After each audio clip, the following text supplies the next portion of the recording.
Jabari, thank you so much for joining me today. Thank you, Brittany. I'm used to sitting on the other side, right? But now I'm sitting on the interviewer side. I know. I'm excited to have you on that side. Thank you. So the Forbes 2023 30 Under 30 list just dropped, and you wrote the cover for Megan Thee Stallion, who was the first Black woman to ever be featured on the cover of 30 Under 30. Yeah. So it seemed like this year was really her year. Can you tell us more?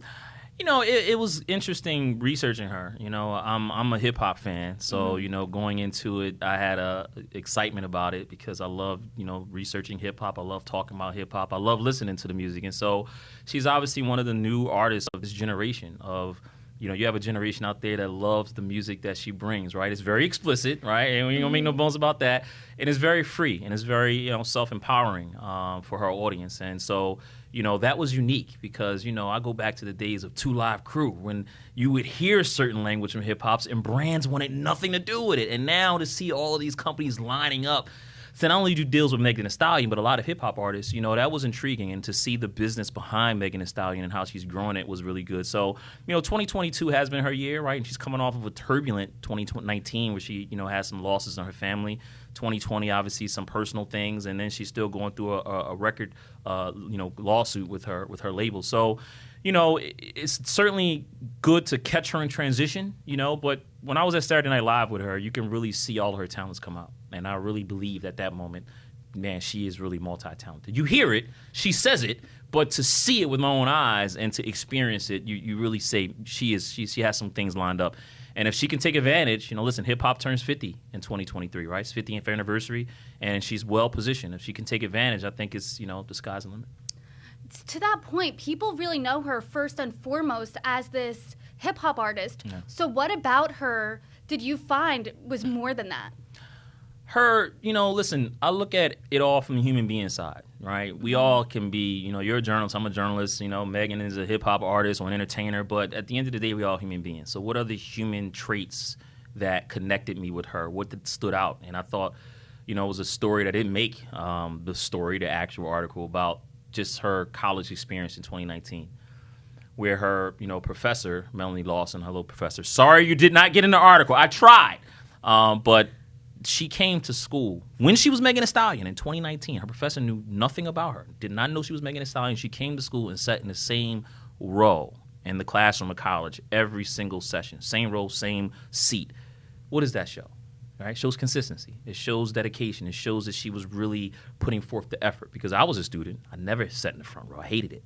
And she said something that stood out. She said, the reason I sat in the front row is because I wanted the teacher to make sure I was paying attention. Because if I know I'm being watched, I'm going to pay more attention instead of sitting in the back like me when I was in college where you're not paying attention.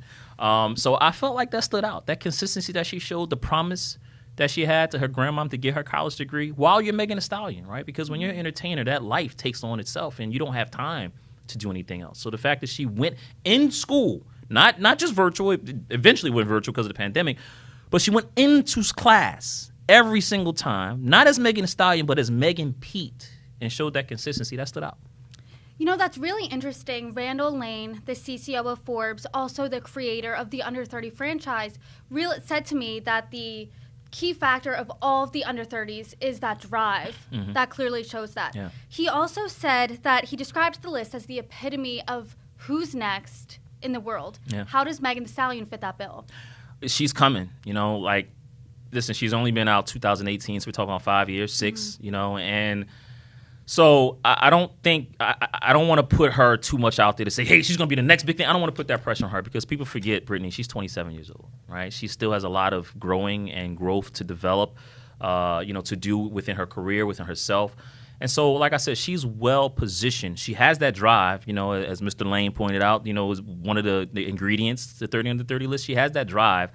And now I want to see what she does with it, you know, because you can get into a position where, you know, it just doesn't work anymore. So what I want to see now in the spirit of hip hop is that show improve attitude. She got to continue to show improve. It means you got to continue to do it in 2023. More hits, more excitement. You know, she has a headline tour possibly coming, right? Her first. What do you do with that? Because headline tours are much different than when you're showing up, that the bill's different. You're the name. You are the one that people are coming to see. What does that audience look like? Is she going to sell out, right? Can she sell out a stadium? This is a key moment to to track in her career because you're going to see how it develops. You're going to see what her audience is. You're going to see if those tickets start to roll around with those headline tour, when the headline tour comes out maybe in 2023. And then you'll start to see, I think, where Megan Thee Stallion is going to go. You know what I mean? I really want to talk about that. She has grown a massive following on social media. Yeah. She has this loyal audience that she's dubbed the Hotties. Yeah. The Hotties. I love them. I like the Hotties. Yeah. Love the name. So how do you think she's really grown that loyal fan base? You know, listen, they gravitate to her. You know, people love authenticity. They love authenticity. You know, if you're authentic, you know, you seem to have, you know, a crowd that will follow that. Because, again, we're in a different generation.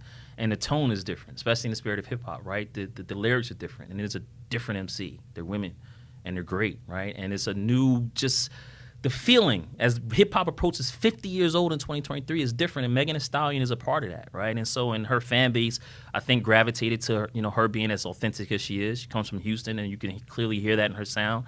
And so now it's about developing a more of a broader audience, right? Not just the hotties, but you're trying to get that general consumer that may not want to be a Megan Thee Stallion hottie, but they like her. They can relate to her, right? She's relatable. She's marketable, right? That's the next stage. And if she does that the correct way, I don't see why there's any reason that you cannot start to see trajectory in that billionaire category like Beyonce, like Rihanna, right? Like Jay-Z.